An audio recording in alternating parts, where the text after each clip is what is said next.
Oke, baik. Selamat pagi Pak Jonter. Baik, pagi, siang, sore ataupun malam untuk Bapak yang menonton video ini. Jadi sekarang kami akan menjelaskan gitu ya bagaimana penerapan kalimat efektif dalam tulisan di media cetak atau media sosial dan di ruang publik itu. Jadi perkenalkan, nama saya itu ada Dela Dexter dan kami di sini ada sekelompok itu ada 8 orang ya. Ada siapa aja? Ada perkenalkan, nama saya Dela Dexter. Nama saya juga.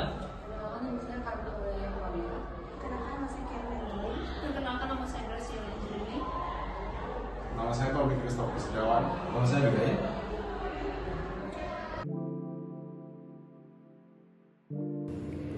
Dalam era informasi yang serba cepat seperti sekarang, kemampuan menyampaikan gagasan secara jelas dan tepat menjadi sangat krusial. Kalimat efektif adalah susunan kata yang mampu menyampaikan maksud penulis pembicara secara ringkas, jelas, dan padat, tanpa menimbulkan multitafsir. Penerapan kalimat efektif tidak hanya penting dalam tulisan media cetak seperti koran, majalah, dan buletin, tapi juga di media sosial seperti posting, caption, ataupun story, serta ruang publik, papan pengumuman, spanduk, pengumuman lisan. Pada video ini kita akan melakukan pengurusan terhadap sejumlah contoh kalimat yang kurang efektif, misalnya kalimat yang terlalu panjang, berbelit-belit, atau menggunakan kata berlebihan, lalu membahas bagaimana cara memperbaikinya agar menjadi kalimat efektif dengan memahami dan mempraktikkan prinsip-prinsip dasar seperti kesatuan gagasan, ketepatan pilihan kata, keterpaduan struktur, dan kehematan kata. Kita bisa meningkatkan daya tarik dan kejelasan pesan di berbagai platform komunikasi.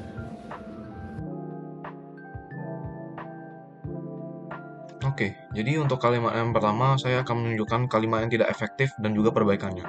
Jadi untuk pertama, kalimat aslinya adalah kejadian seperti ini beneran banyak terjadi loh. Masalahnya tidak efektif karena frasa beneran banyak terjadi itu tidak dapat secara struktur formal.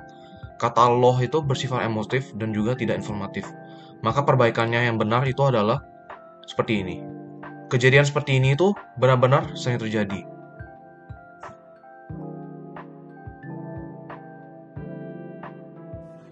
Oke, lanjut. Di dalam video tersebut ada kalimat, terlihat ibu tersebut sedang melawan petugas keamanan kereta. Ia memberontak saat petugas berusaha menghentikannya. Nah, masalahnya itu dari kalimat ini tuh tidak sejajar dan tidak jelas subjeknya itu pada anak kalimat kedua. Jadi bisa diperbaiki seperti contohnya, ibu tersebut terlihat melawan petugas keamanan kereta dan memberontak saat petugas berusaha menghentikannya. Nah, perbedaan utamanya itu subjek utama ibu tersebut itu diletakkan di awal dan membuat kalimat itu lebih jelas dan langsung dan tidak bertele-tele. Jadi susunannya itu menghindari kalimat pasif yang tidak perlu. Contohnya seperti terlihat ibu tersebut.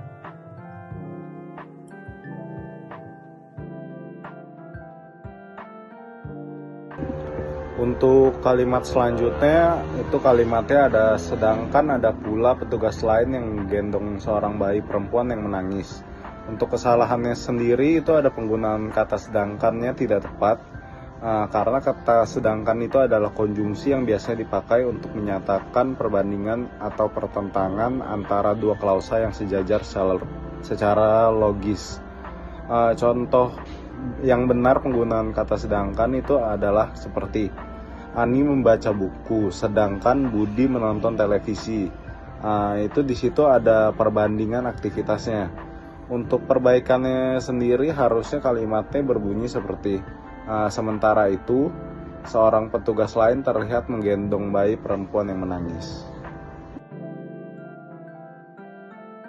Oke, sekarang saya akan menjelaskan bagian yang keempat pada kalimat di dalam video tersebut, yaitu melihat petugas kesulitan menenangkan ibu tersebut. Beberapa masyarakat pada area sekitar rel kereta turut datang untuk membantu menenangkannya. Pada kalimat tersebut terdapat beberapa masalah, yaitu masalah frasa, yang dimana ada kata masyarakat, yang dimana penulisan atau penempatan pada kata tersebut tidak tepat dikarenakan masyarakat sendiri sudah bermakna jamak dan juga tidak bisa dihitung. Dan untuk perbaikan dari kalimat tersebut adalah melihat petugas kesulitan menenangkan ibu tersebut. Beberapa warga yang berada di sekitar rel kereta turut membantu. Itu adalah kata-kata atau kalimat yang tepat dikarenakan tidak perlu adanya tambahan kalimat-kalimat jamak seperti masyarakat tadi. Sekian. Selanjutnya, ada kalimat tidak efektif pada kata-kata berikut. Dilansir dari caption video, bayi perempuan tersebut sigap diselamatkan oleh petugas keamanan kereta, sehingga bayi itu tidak terjatuh ke rel kereta. Masalah dari kalimat tersebut ialah kalimat tersebut terlalu panjang atau repetitif, yang dimana ada kata bayi perempuan tersebut dan bayi itu, serta penggunaan sigap diselamatkan tidak logis, yang sigap seharusnya petugas. Perbaikan kalimat tidak efektif tersebut seharusnya seperti ini. Menurut keterangan dalam video, petugas keamanan kereta sigap menyelamatkan bayi perempuan tersebut agar tidak terjatuh ke rel kereta.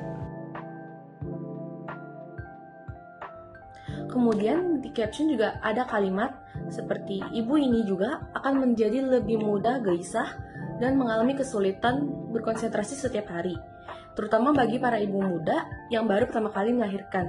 Nah, kalimat itu tuh bertele-tele dan tidak konsisten antara ibu ini dan juga para ibu muda. Ada baiknya kalau misalnya kalimat itu diubah menjadi lebih jelas, ringkas, dan pada intinya.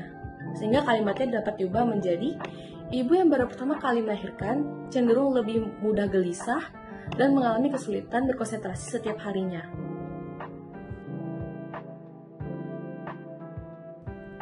Dari penjelasan yang di atas dapat disimpulkan bahwa penggunaan kalimat efektif sangat penting dalam penulisan, baik di media cetak maupun media sosial.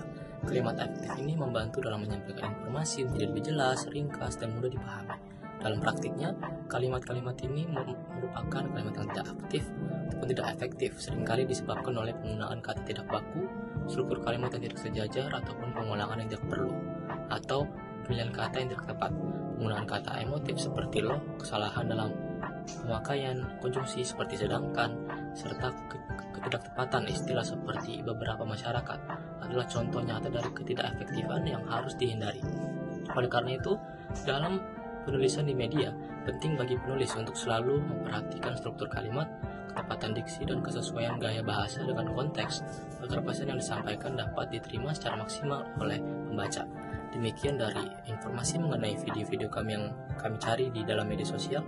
Kiranya video ini dapat menjadi sebuah pembelajaran bagi kita semua mengenai bagaimana menulis karya ataupun penulisan efektif dengan baik. Terima kasih dan sampai jumpa.